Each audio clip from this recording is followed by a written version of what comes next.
Coisa boa poder partilhar com vocês mais uma vez neste encontro tão feliz e tão abençoador, Mulher Esperança, a palavra de Deus. Eu quero hoje repartir com vocês o que está no livro do profeta Isaías 62. Eu vou me deter nos versos 6 e 7, mas eu quero convidar vocês para lermos 62 de 1 a 7.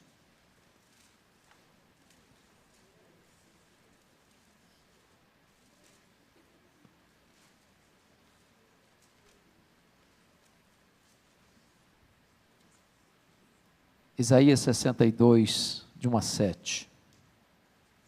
Está escrito o seguinte: por amor de Sião, me não calarei, e por amor de Jerusalém, não me aquietarei, até que saia a sua justiça como um resplendor e a sua salvação como uma tocha acesa. As nações verão a sua justiça, e todos os reis a tua glória. Serás chamada por um nome novo que a boca do Senhor designará. Serás uma coroa de glória na mão do Senhor, um diadema real na mão do teu Deus. Nunca mais te chamarão desamparada, nem a tua terra se denominará jamais desolada, mas chamar-te-ão minha delícia, e a tua terra desposada, porque o Senhor se delicia em ti, e a tua terra se desposará. Porque como o jovem desposa a donzela, assim teus filhos te desposarão a ti, como o noivo se alegra da noiva, assim de ti se alegrará o teu Deus. Agora vamos nos deter nos versos que vamos trabalhar hoje aqui, versos 6 e 7, se você tem a versão atualizada como a minha, leia comigo por favor, vamos juntos? Sobre os teus muros, ó Jerusalém, pus guardas, que todo dia e toda noite jamais se calarão. Vós os que fareis lembrar do Senhor, não descanseis, nem deis a Ele descanso, até que restabeleça Jerusalém e a ponha por objeto de louvor na terra. Amém. Bom, esse texto começa com promessas.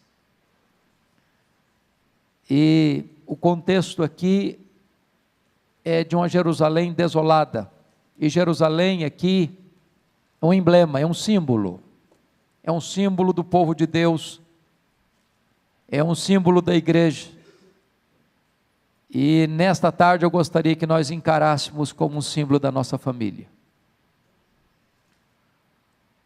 Reveses acontecem, lutas chegam, tempestades desabam, crises nos emparedam, e há momentos em que parece que a nossa Jerusalém fica desolada, mas Deus está agora prometendo que esta terra, que esta cidade, que este povo, não vai mais ser um povo desolado, mas vai ser a delícia de Deus, não vai trazer mais desgosto para Deus, mas vai ser o prazer de Deus. E numa linguagem humana, e ele não poderia encontrar uma mais poética do que esta, ele diz assim: como o noivo se alegra da noiva, assim de ti se alegrará o teu Deus. É com este amor, é com esta alegria, é com esta paixão, é com este zelo que Deus olha para você e para mim e diz: você é precioso para mim, a sua família é preciosa para mim, a sua igreja é preciosa para mim, e eu vou olhar para a sua Jerusalém agora como meu prazer, como a minha delícia, como a menina dos meus olhos. É promessa de Deus para a nossa vida. Às vezes a gente fica pensando que Deus passa perto da gente, corta a volta, prende o nariz, porque o cheiro é muito ruim, mas não é assim que Deus olha para a gente. Ele olha para você como uma pessoa olha para sua amada, um jovem olha para sua amada, para desposá-la, com toda emoção, com todo afeto, com toda doçura, com toda ternura, e Ele está dizendo para você que Ele se delicia em você, você é o prazer dEle, você é a delícia dEle, e que Ele tem restauração para a sua vida. Esse texto, depois de tratar das promessas, vai mostrar que, embora as promessas nos são feitas, mas nós as obteremos por meio da oração. A restauração veio por meio da oração. E os grandes momentos de avivamento na história, na igreja, na família, vêm como resultado da oração. É quando o povo de Deus clama, é quando o povo de Deus te humilha, é quando o povo de Deus te curva, é quando o povo de Deus tem fome, tem sede, é sobre esta terra seca que Deus derrama do seu Espírito. E eu quero conclamar vocês para pensarem comigo sobre isso. Quando Deus quer fazer uma grande obra na nossa vida, na nossa casa, na nossa igreja, já dizia o teólogo clássico do avivamento, Jonathan Edwards, então Deus começa a despertar o seu povo para orar. Enquanto não há despertamento para a oração, as chuvas não chegam, as torrentes não descem, o avivamento não acontece, os milagres de Deus na nossa vida, na nossa casa, na nossa igreja, não acontecem. Foi quando Elias subiu para o cume do Carmelo que as torrentes caíram. E hoje eu gostaria que vocês olhassem comigo essa passagem bíblica, e tirasse daqui 7 lições. Eu não sei se você tem o hábito de andar com a caneta, andar com um caderninho, andar com um papel, ou se você tem agilidade no seu smartphone para anotar isto, mas eu queria compartilhar com vocês aqui 7 características de uma oração por restauração, da nossa Jerusalém, da nossa casa, da nossa igreja, da nossa vida. Como é que deve ser essa oração? E os versos 6 e 7 trazem para nós o conteúdo desta oração por restauração. Então, em primeiro lugar, anote aí, uma oração por restauração é uma oração cheia de expectativa. Olha o verso 6, sobre os teus muros, ó Jerusalém, pus guardas. As cidades naquela época eram amuralhadas, e o guarda ficava em cima, em torres, sobre os muros, para 2 finalidades. Primeiro, para alertar quando um inimigo estava chegando, para botar o povo em alerta, para convocar o povo para uma batalha, para reunir as suas forças para um grande combate. É muito importante você entender que quem ora precisa estar vigiando. Oração é guerra, oração é batalha, oração é convocação para um grande conflito espiritual. E quando você se põe de joelhos, você precisa entender isso, que há uma orquestração contra a sua vida, há uma orquestração contra a sua família, há uma orquestração contra a sua igreja, e nós devemos orar como guardas em cima de um muro, de olhos abertos, vigilantes, atentos para os perigos que nos rondam e nos cercam. Mas em segundo lugar, esse guarda, ele existia lá, ele estava lá, com essa expectativa também do socorro de Deus, da ajuda de Deus. Quando você ora, você tem que ter essa expectativa, com um guarda em cima de um muro. Lembra do profeta Abacuque? Quando a situação foi tão crítica para o seu país, e diz a Bíblia que ele se colocou sobre a torre de vigia para esperar a resposta de Deus. Esse é o desafio de Deus para você e para mim, de você orar pela sua família, nessa expectativa, de que Deus vai agir, de que Deus vem ao seu encontro, de que Deus vem em seu socorro, de que Deus vai atender o seu clamor, de que Deus vai ver suas lágrimas, de que Deus vai trazer auxílio para você na sua necessidade. É com essa expectativa, é a expectativa de Jacó, que se agarra ao Senhor, e não o larga, até receber a bênção. É a expectativa do leproso que chega para Jesus e diz: Senhor, se tu quiseres, tu podes purificar-me. É a expectativa desta oração que conecta o altar com o trono, e do trono vem como grandes e poderosas intervenções de Deus na nossa vida e na nossa história. A primeira coisa, ao orarmos por nossa família, pela nossa igreja, nós precisamos orar com grande expectativa, como um guarda em cima de um muro. Segunda coisa, oração por restauração é uma oração perseverante. Olha o verso 6 ainda. que todo dia e toda noite jamais se calarão. Então não é apenas você ter expectativa, é você perseverar. O nosso problema, na verdade, irmãs, não é começar a orar, é continuar orando. Uma linguagem bem popular, dizem que nós temos muita iniciativa e pouca acabativa. Pouca acabativa. Nós perseveramos muito pouco. Nós temos dificuldade de continuar insistindo com Deus numa causa.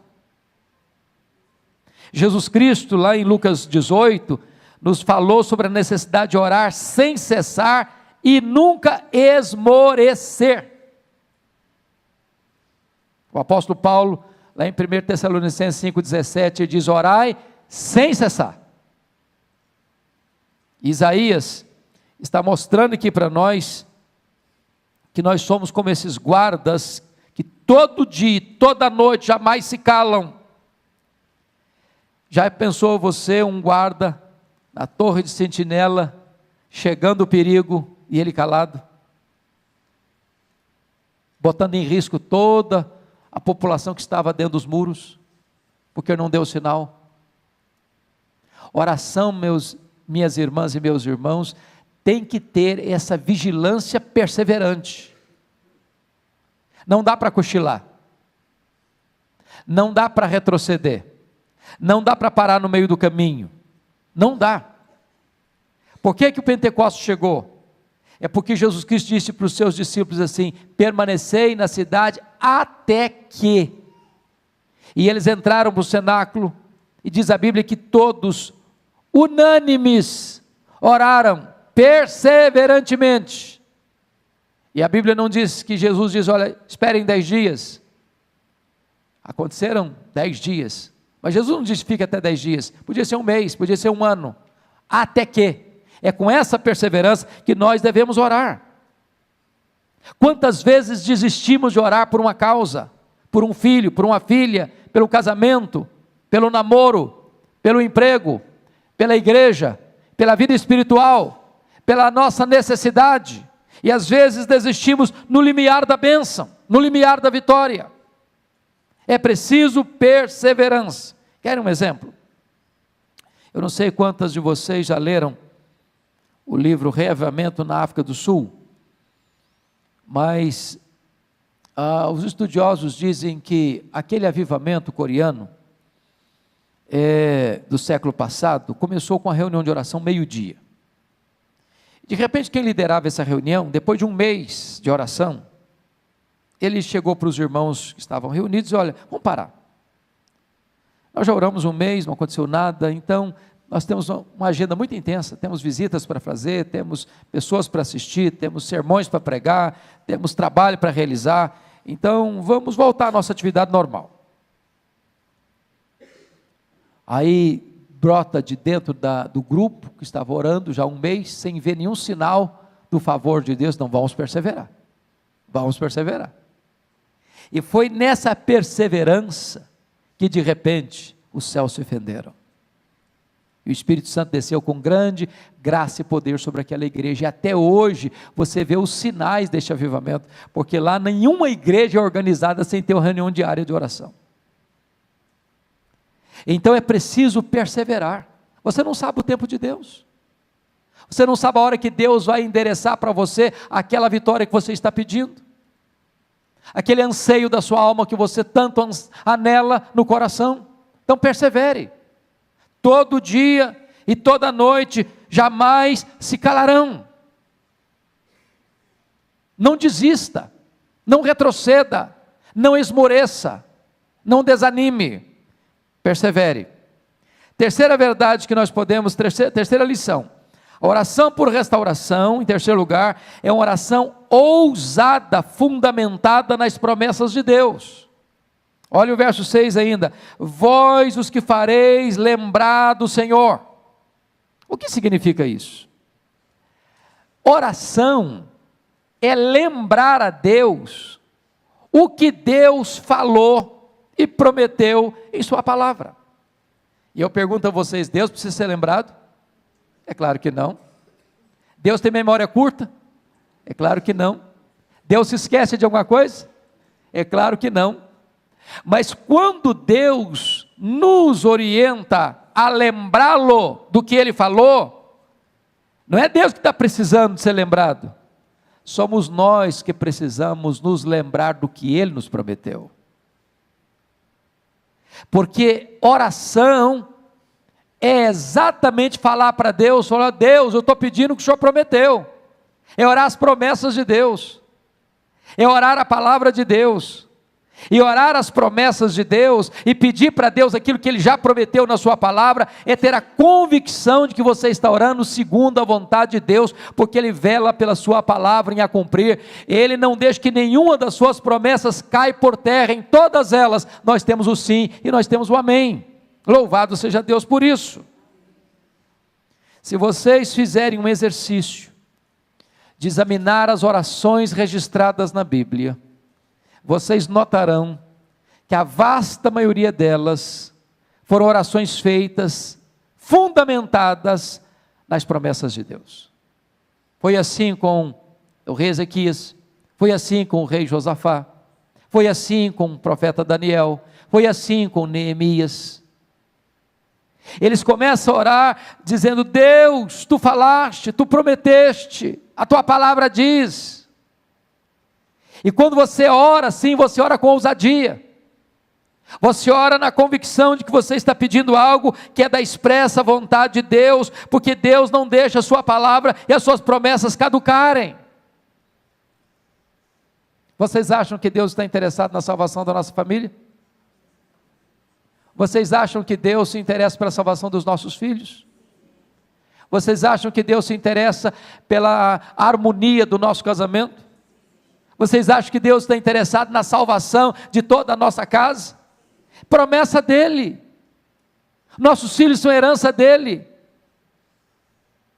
Deus prometeu, e nós devemos orar assim: Deus, tu falaste, tu prometeste, os nossos filhos são teus. Não geramos filhos para a morte, não geramos filhos para o cativeiro, não geramos filhos para servir o mundo, nós geramos filhos para o louvor da tua glória. Então, Senhor, alcança o coração deles. Então, Senhor, cerca a vida deles com o teu cuidado. Então, Senhor, manda alguém lá onde eles estão, manda um mensageiro teu lá onde eles estão, manifesta o poder da tua graça, abre para nós uma porta da tua providência. Nós precisamos orar desta maneira, as promessas de Deus. Quarta lição. Uma oração por restauração é uma oração ininterrupta e infatigável. Olha o verso 6 ainda: não descanseis. Bom, eu acho que ninguém aqui tem dúvidas de que nada cansa mais a gente fisicamente do que oração. Quer ver uma pessoa cansada? Manda ela orar. Você pedir para o camarada: vai lá no centro da cidade, compra isso assim para mim. O cara vai, volta, carinha alegre. Pede para ele ajoelhar 10 minutos e orar. Com 3 minutos ele esgotou o assunto.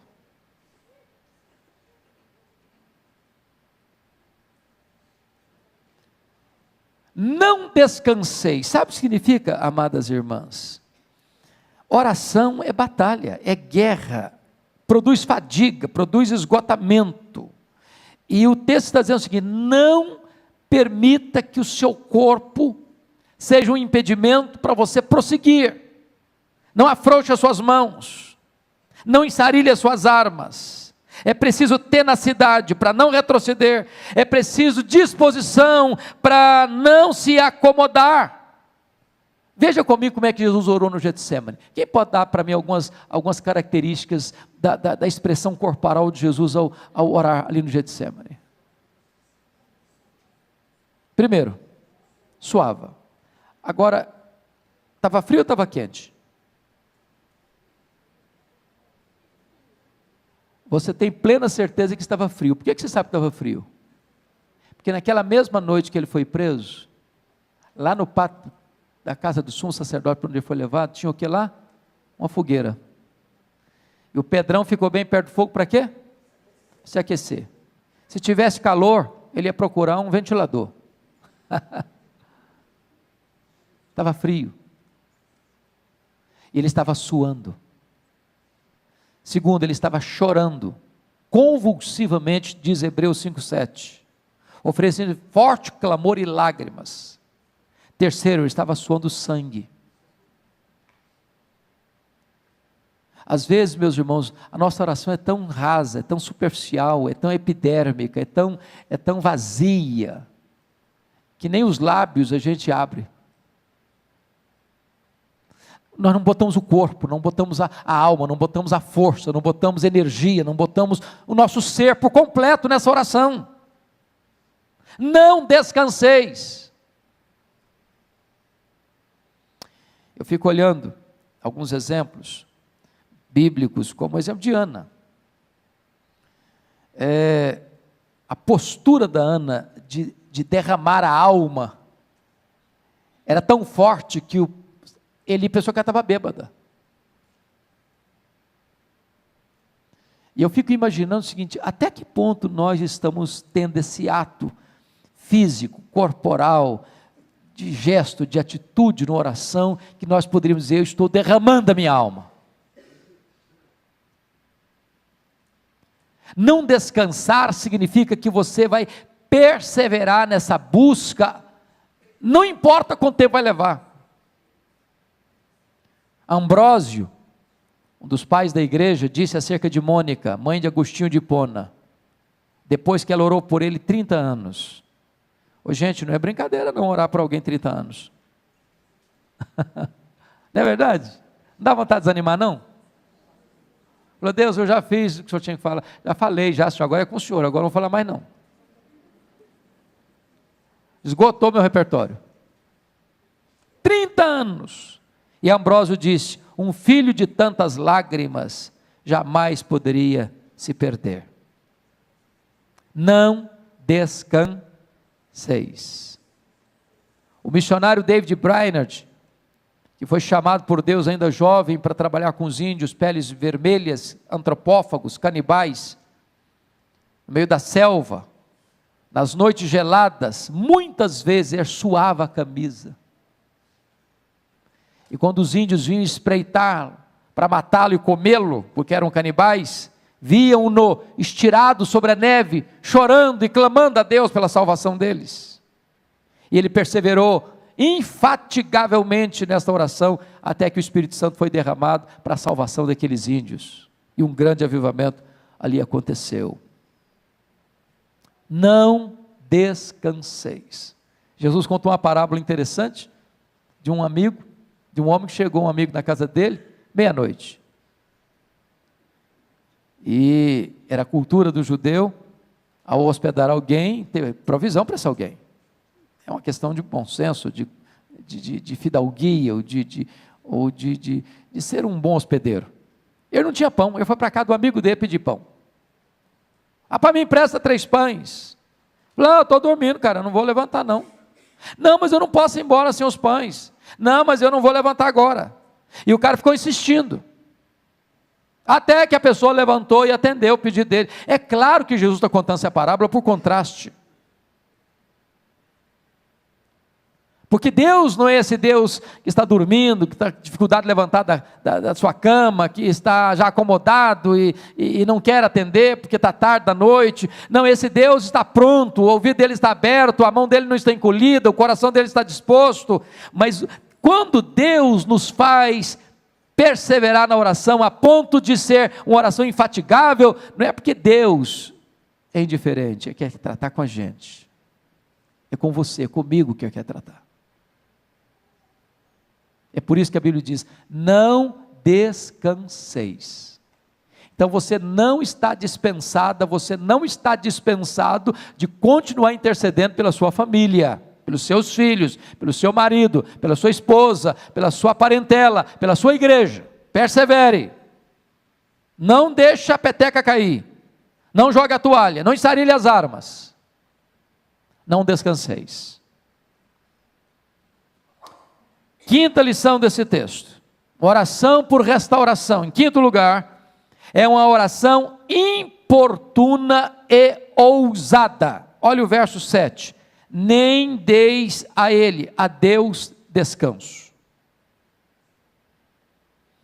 essa oração aqui é muito audaciosa, não é não? Você já pensou que é que o profeta Isaías é para os olhos? Não dê a Deus descanso, não. Não deixa Deus cochilar, não. Continua batendo. Lutero dizia que oração é esmurrar o céu. Jesus ensinou que orar é pedir, buscar e bater.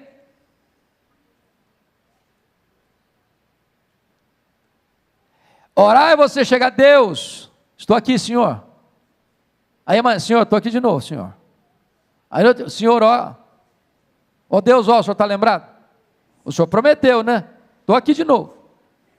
O Senhor já tem uma semana, já tem um mês, o Senhor já tem um ano, o Senhor já tem 10 anos, o Senhor tem 20 anos. Estou aqui, Senhor, ó, o Senhor prometeu, estou aqui de novo. Estou aqui outra vez. Olha eu de novo aqui. Não deis a Deus descanso. Irmãos, é claro que isso é uma linguagem humana para nós. Vocês estão percebendo? Vocês acham que Deus fica assim, incomodado? Quem lembra do filme O Todo-Poderoso? O camarada lá que tentou ser de Deus, e aí tanto pedido, ele botou atender tudo uma vezada só. Não, Deus não tem esse problema que você e eu temos de agenda cheia. Deus não fica estressado porque todo mundo está pedindo ao mesmo tempo.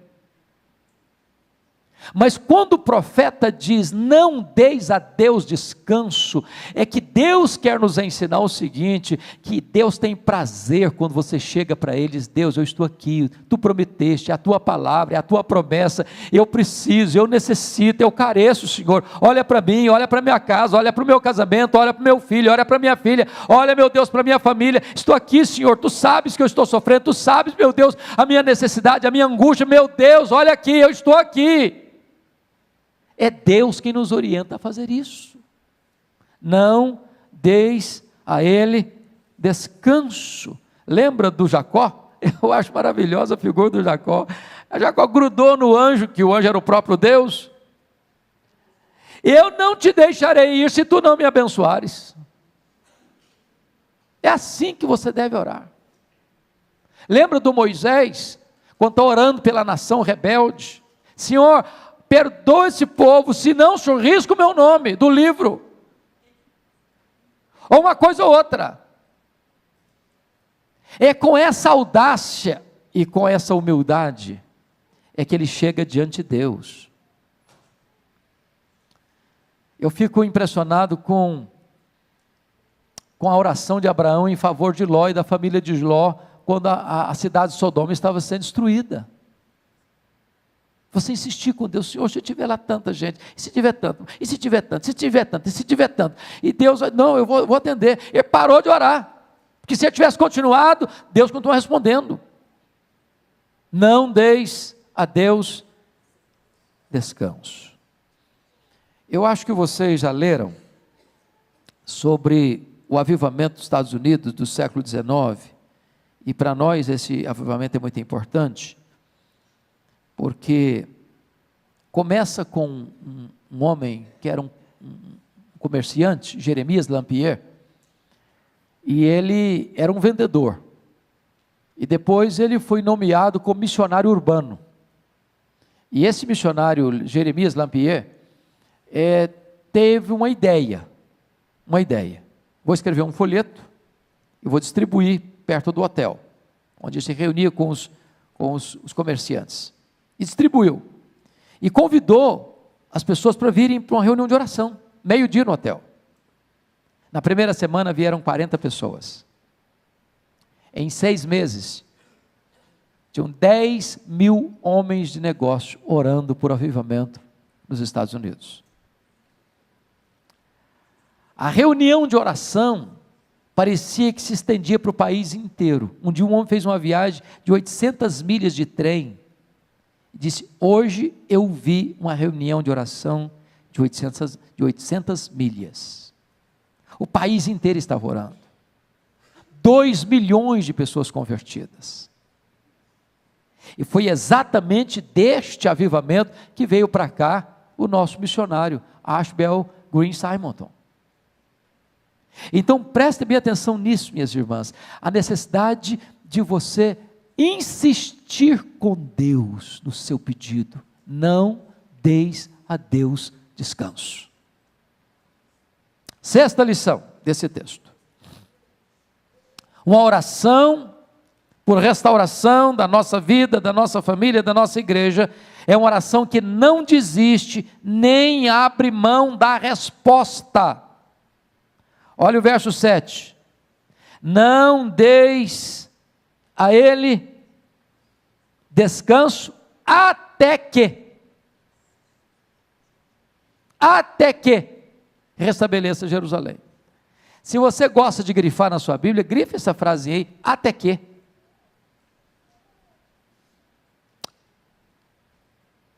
Deus disse, se você orar uma semana eu vou atender, foi isso que está escrito aí? E um mês também? E um ano? E uma década? Não. Você vai insistir com Deus, não dá descanso a Deus até quando? Até que. Então você vai orar pelo seu filho, não vai? Está orando por ele. Até quando? Até que. E pelo seu marido? Até que. Pela sua casa? Até que. Você não vai desistir. Você não tem licença para desistir. Você não tem permissão para desistir. Você não abre mão da resposta. É com essa garra, é com essa determinação, é com esse entendimento espiritual, é que nós devemos orar, minhas irmãs, meus irmãos.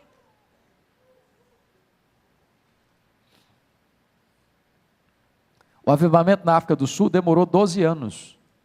12 anos. Do dia que eles começaram a orar por avivamento, até o dia que o avivamento chegou. Mas não é assim, hoje eu oro hoje, daqui um mês eu oro de novo. Não, não é isso não. É de orar focadamente, precisamente, especificamente, objetivamente por essa causa. Quem já leu as obras ou a biografia de George Miller, os biógrafos de George Miller dizem que ele teve mais de 3.000 orações específicas respondidas. 2 não foram, enquanto ele viveu. 2 amigos pelos quais George Miller orou pela conversão, eles não se converteram. Um deles se converteu quando ficou sabendo que tinha morrido. O segundo se converteu no funeral. Eu não sei se você vai ver todas as suas orações respondidas em vida, mas saiba que nenhuma oração sua ficará sem resposta, ainda que você não veja. Finalmente, último lugar, 7º lugar, uma oração por restauração da nossa vida, da nossa família, da nossa igreja, é uma oração específica, por uma intervenção sobrenatural de Deus, por uma restauração gloriosa de Deus. Olha aí o versículo 7, até que restabeleça Jerusalém e a ponha por objeto de louvor na terra. Jerusalém estava desolada, e Deus prometeu de transformar aquela cidade desolada numa coroa de glória, uma diadema real. Aquela cidade que estava provocando a ira de Deus, o desgosto de Deus, seria a delícia de Deus. Em vez de Deus olhar para ela e cortar a volta dela, Deus olhava para ela como um noivo, desposava a sua amada, tendo prazer nela, contentamento nela e felicidade nela. E agora que Deus prometeu isso, Deus nos ensina a orar até que isso aconteça. Vejam vocês que Ele não está pedindo bênçãos materiais, Ele está pedindo que Deus restabeleça Jerusalém e a ponha como coroa de glória na sua mão. Ele está pedindo um reavivamento espiritual, Ele está pedindo uma restauração espiritual, Ele está pedindo um novo vigor espiritual para a cidade de Jerusalém, que é um símbolo da igreja, que é um símbolo da nossa vida, que é um símbolo da nossa família. E a pergunta que eu faço para você hoje é esta: o que é que você está pedindo para Deus, para a sua vida, para a sua família, para a sua igreja? O que é que nos encanta? Tiago diz que pedis e não recebeis. Por quê? Porque diz mal, para esbanjardes nos vossos próprios deleites. Às vezes nós pedimos para Deus, mas não sabemos pedir como convém. Às vezes nós pedimos para Deus uma pedra, pensando que estamos pedindo um pão. Uma cobra, pensando que estamos pedindo um peixe. Um escorpião, pensando que estamos pedindo um ovo. O que vai nos destruir, pensando que estamos pedindo o que vai nos dar vida. Porque às vezes os nossos pedidos são egoístas. Mas se nós estamos pedindo conforme a vontade de Deus, se nós estamos orando as promessas de Deus, se nós estamos dizendo para Deus o que Ele mesmo nos disse em sua palavra, se nós estamos querendo de fato uma restauração para a nossa vida e para a nossa família e para os nossos filhos e para a nossa igreja, podem ter certeza que não cairá esta oração em ouvidos moucos, porque os ouvidos de Deus não estão surdos. Estas mãos não estarão encolhidas para nos estender e nos dar a resposta, porque o braço de Deus está estendido, porque Ele tem pressa e tem prazer em atender aos seus filhos. Ele conhece as nossas necessidades, mesmo antes de nós as proferirmos, e Ele é rico em graça, rico em misericórdia, tem prazer em perdoar, tem prazer em restaurar, tem prazer em abençoar o seu povo. Eu queria orar com vocês hoje, orar pela nossa casa, orar pela nossa família. Nenhum de nós aqui, certamente pode dizer, não, estou tão bem, como a igreja de Laodiceia, que eu não preciso de nada, estou rico e abastado. No próprio momento que a gente pensar isso, é porque nós já estamos numa situação muito crítica. Todos nós estamos precisando, todos nós estamos precisando. Todos nós queremos mais de Deus na nossa casa, mais de Deus na nossa casa. A nossa casa não precisa tanto de mais coisas, precisa mais de Deus, mais de Deus. Então eu gostaria que nós orássemos nesse sentido. Se você quer colocar uma causa específica hoje, não uma causa genérica, mas específica, eu quero hoje orar pelo meu marido, quero hoje orar pelo meu noivo, quero hoje orar pela minha esposa, quero hoje orar pelo meu filho, a minha filha, eu quero hoje orar por um reavivamento dentro da minha casa, por uma restauração espiritual dentro do meu lar, por uma libertação dentro da minha família, por uma cura dentro da minha família. Nós vamos colocar esta causa nas mãos de Deus, crendo que Deus é poderoso para fazer infinitamente mais. Então, se você deseja fazer isso, onde você está, fique em pé e nós vamos orar.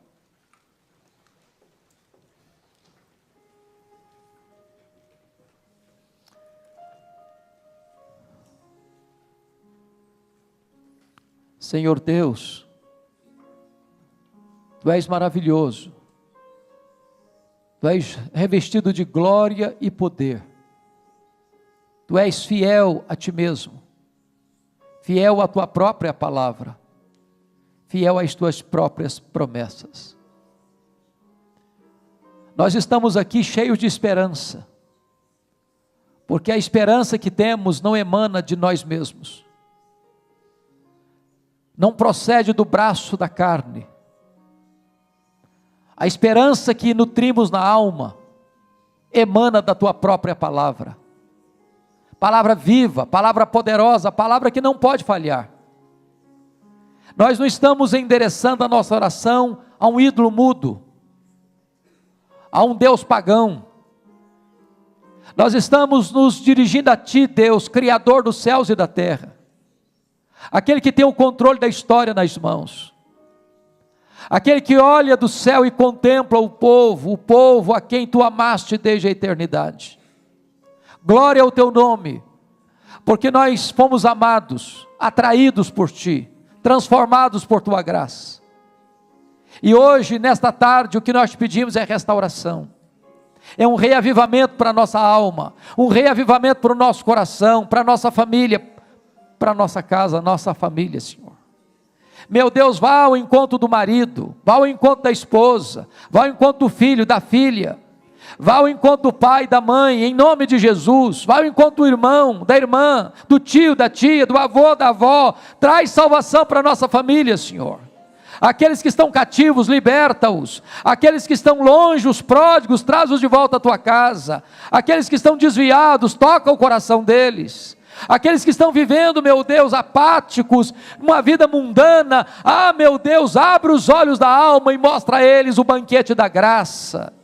Traz restauração para a nossa casa, traz cura para a nossa casa, traz paz para a nossa casa, traz alegria para a nossa casa, traz a doçura da tua presença para a nossa casa, encha a nossa casa com a tua glória, Senhor.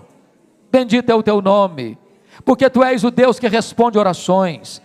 Bendito é o teu nome, porque tu não despedes vazios aqueles que chegam na tua presença com o coração quebrantado. Glória ao teu nome, porque tu és o Deus vivo, o Deus que faz maravilhas, o Deus que responde o clamor do aflito, o Deus que atende a necessidade daquele que está carente, o Deus que enche de bens o faminto.